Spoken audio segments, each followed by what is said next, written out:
So about 6 years ago, my wife and I found out we were having a baby. And I remember us seeing on that little stick, it said pregnant, and just full of excitement, a little anxious, right? Thoughts creeping up. Am I going to be a good dad? Are we going to be good parents? Like, we need a bed. Where are they going to sleep? And I think slowly over time, we started figuring it out. We would go to the doctor, see the ultrasounds, found out it was a girl, right? My wife started feeling the baby kicking in her tummy. And I remember my wife having like a really great relationship with our firstborn very early on, right? She would pray for her by name. She would say, "Come on, baby, it's time to kick," and she would feel the baby kicking, especially when she would eat a lot of sugar, right? So if she ate some ice cream, baby would go crazy in there.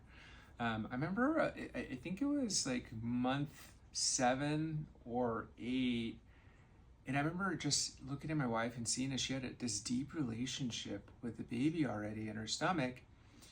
And honestly, I was a little bit jealous of that, and I didn't know why I didn't have that good of a relationship, with her just yet.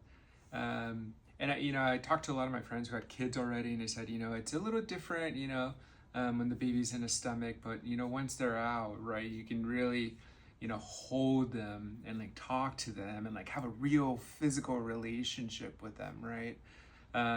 So I remember that day when Zoe, our oldest, actually ended up being born, and they were right? It clicked, right?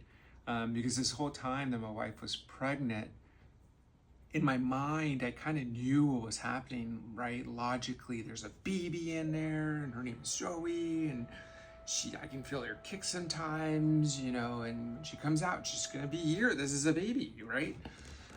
So I understood that like intellectually, but it wasn't until she was born, right? When she came out, and like you could see her big brown eyes, and she was cooing. That I was like, wow, like this is a baby, like this is what everybody was talking about, right? And months would pass, and I slowly started building my relationship with her as I started spending time with her, changing dirty diapers, like feeding her, and like our relationship has just progressed so much. She's about to be 6, and it's been a beautiful thing, because as soon as she was born, it was like something was unlocked, right? It was this moment where my mind and my heart finally connected, and I realized what having a child is about, and how to have a relationship